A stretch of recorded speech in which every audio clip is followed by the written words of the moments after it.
Hello students, मैं Vinita Tirkey, assistant professor, भारतीय विश्वविद्यालय दुर्ग। आज हम नया चैप्टर स्टार्ट करने वाले हैं प्रोटीन्स। पिछले 4 पार्ट में हमने कार्बोहाइड्रेट डिस्कस किया था। आज हम डिस्कस करने वाले हैं प्रोटीन्स के बारे में। सो स्टार्ट करते हैं।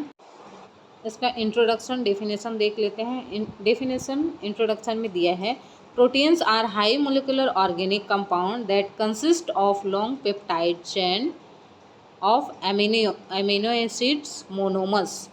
काफ़ी सारे मोनोमर्स मिलके क्या बने होते हैं, प्रोटीन्स बने होते हैं। और इस चेन को हम काफ़ी सारे चेन से इसको हम क्या बोलते हैं, पेप्टाइड चेन। काफ़ी सारे पेप्टाइड चेन मिलके काफ़ी सारे पेप्टाइड चेन को मिला के हम क्या बोलेंगे, पॉलीपेप्टाइड चेन। मीन्स काफ़ी सारे पेप्टाइड से जुड़ा हुआ होता है। एमिनो एसिड जो सिंगल होता है इसको हम क्या बोलते हैं, मोनोमर्स। जो 2 होंगे तो 2 होगा, 3 होगा, 4 होगा, ऐसे काफ़ी सारे क्या होंगे, एमिनो एसिड एक दूसरे से जुड़े हुए रहेंगे। अब ये जोड़ने वाला बॉन्ड को हम क्या बोलते हैं, पेप्टाइड बॉन्ड। काफ़ी सारे पेप्टाइड बॉन्ड पाए जाते हैं, हर एमिनो एसिड के बीच में पाया जाएगा। इसको हम पूरे को कलेक्टिवली क्या बोल सकते हैं, पॉलीपेप्टाइड चेन्स। नेक्स्ट पॉइंट दिया है, the amino acids monomers are joined together by the peptide bonds between the carboxyl and amino groups. जैसे कि मैंने बताया कि जो एमिनो एसिड्स होता है काफ़ी सारे पेप्टाइड बॉन्ड से जुड़े हुए होते हैं। यहाँ भी वही देर है, एक साइड कार्बोक्सिल ग्रुप रहता है और एक साइड एमिनो ग्रुप रहता है। कार्बोक्सिल ग्रुप और एमिनो ग्रुप के बीच में बॉन्ड कौन सा पाया जाता है, पेप्टाइड बॉन्ड पाया जाता है। इसके माध्यम से क्या बनेगा, काफ़ी सारे एमिनो एसिड्स मिलके क्या बनाएंगे, फिर प्रोटीन्स बनाएंगे। Proteins mainly consist of 20 different kinds of amino acid molecules. Chemically, a proteins molecule consists of nitrogen, carbon, hydrogen, oxygen, sulfur and phosphorus. जो प्रोटीन होता है मैक्सिमम देखा जाए तो 20 डिफरेंट टाइप्स के एमिनो एसिड मॉलिक्यूल्स प्रेजेंट होते हैं। For example ये प्रोटीन्स है। प्रोटीन्स इसमें कितने सारे मॉलिक्यूल्स होंगे, एमिनो एसिड्स के 20 डिफरेंट टाइप्स के क्या होंगे, एमिनो एसिड होंगे। ठीक है।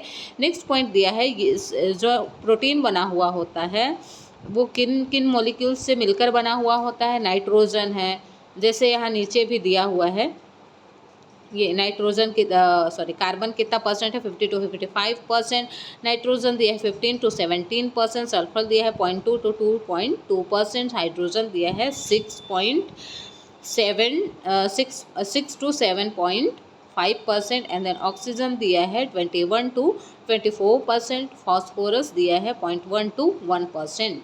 इतने क्वांटिटी में पाया जाता है हमारा एक प्रोटीन में इसकी क्वांटिटी। क्लासिफिकेशन ऑफ प्रोटीन्स की बात किया जाए तो क्लासिफिकेशन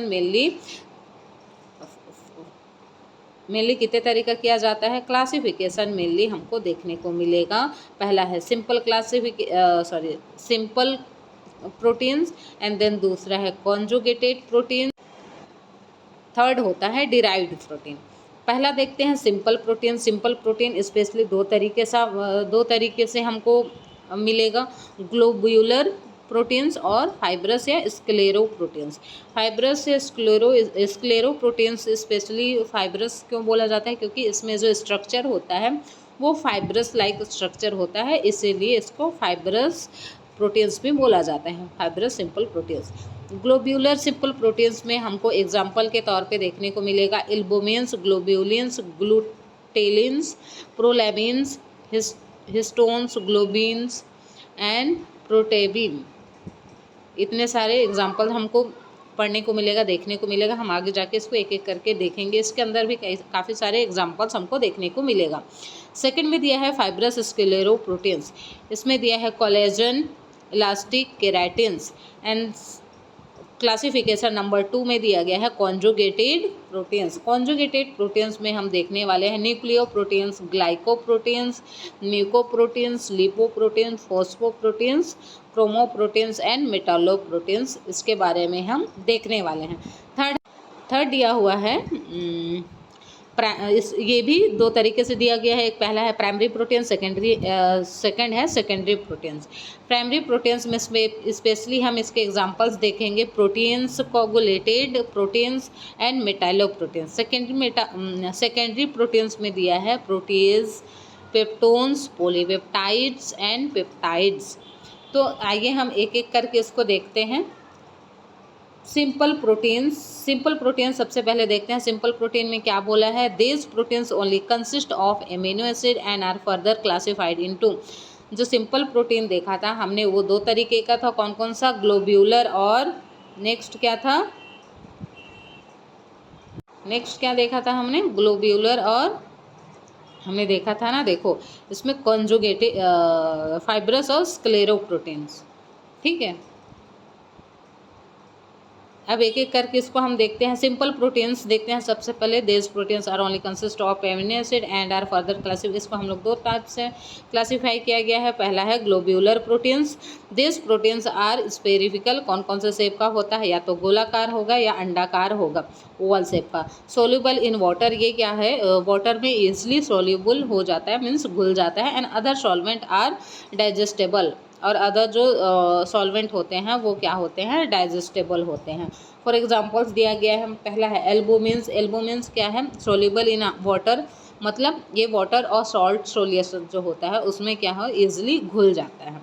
इसका एग्जांपल दिया गया है सीरम एल्बुमिन, ओवल एल्बुमिन, जो एग का जो पार्ट होता है ना वाइट वाला, वो वाली ओवल एल्बुमिन। एक वाइट वाला पार्ट होता है कि येलो वाला पार्ट होता है, ठीक है। लैक्टेल्बुमिन, मिल्क की बात कर रहा है। नेक्स्ट दिया हुआ है ग्लोब्यूलिन।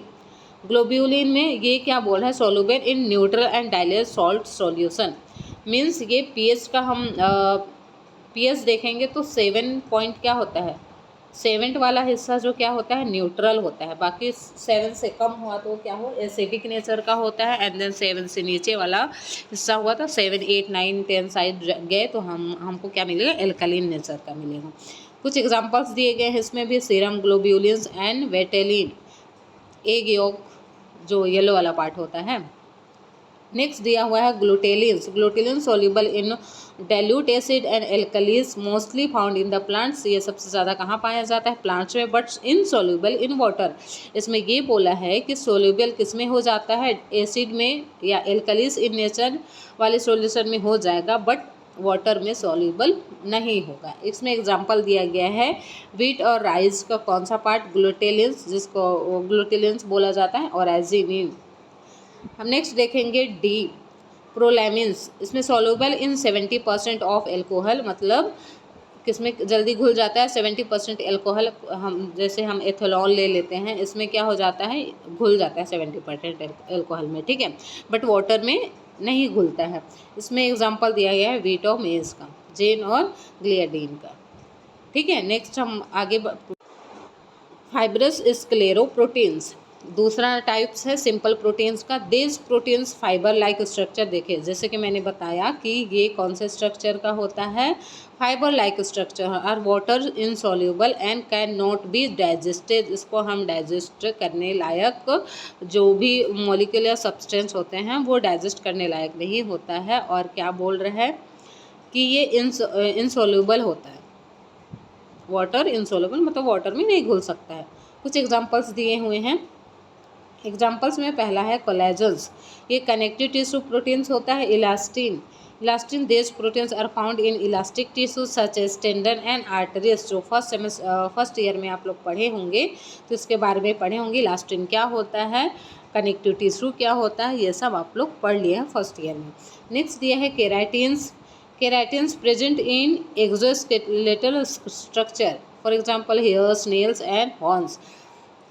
नेक्स्ट हम पढ़ने वाले हैं second number conjugated protein. Conjugated protein, this proteins are made up of protein acid and non protein moieties, prosthetic या कंजुगेटेड ग्रुप। इसमें ये बोल रहा है जो कॉन्जुगेटेड प्रोटीन्स होता है या तो ये डिराइव्ड इन प्रोस्थेटिक इन नेचर का होगा या तो फिर एसिड इन नेचर, ज़रूरी नहीं है एमिनो एसिड ही हो, नॉन प्रोटीन मोइटीज भी हो सकते हैं। इसका कुछ एग्जांपल्स दिया गया है। पहला एग्जाम्पल्स में दिया है nucleoproteins. Prosthetic group is a nucleic acid either DNA और आरएनए। न्यूक्लियो आया मतलब वहाँ स्पेशली हम क्या पढ़ेंगे, डीएनए और आरएनए की बात करेंगे, ठीक है। वैसे भी जितने आरएनए का जो डीएनए और आरएनए जो हम लोग आगे चल के पढ़ेंगे न्यूक्लिक एसिड में, डीएनए और आरएनए का जितने मटेरियल है मैक्सिमम तो प्रोटीन्स के ही बने हुए होते हैं। सेकेंड है ग्लाइकोप्रोटीन्स। ग्लाइकोप्रोटीन्स, ग्लाइको मतलब ग्लूकोज से रिलेटेड आ रहा है, मतलब ऑब्वियस सी बात है यहाँ कार्बोहाइड्रेट प्रेजेंट होगा। The prosthetic group is carbohydrate. Prosthetic group के रूप में क्या है, कार्बोहाइड्रेट प्रेजेंट है। लिपोप्रोटीन्स मीन ये लिपिड इन नेचर का होगा। Prosthetic group is lipid. And then fourth number दिया है फॉस्फोलिपिड। इसमें फॉस्फोरिक एसिड या फॉस्फोरस पाया जाएगा। Prosthetic group is phosphoric acid. Next दिया हुआ है third derived proteins. Derived proteins क्या होता है देखते हैं। This proteins are derived from simple and conjugated. Means ये है डिराइव्ड प्रोटीन जो है सिंपल और कॉन्जुगेटेड, जो हमने पहला और दूसरा हमने पढ़ रखा है उसी दोनों का मिक्सचर है डिराइव्ड प्रोटीन। बाय देयर डिनेचुरेट और डिग्रेड, इन दोनों के डिग्रेडेशन से बना हुआ है हमारा डिराइव्ड प्रोटीन। डिराइव्ड प्रोटीन को फर्दर दो क्लास में डिवाइड किया गया है, primary derived protein and secondary derived protein.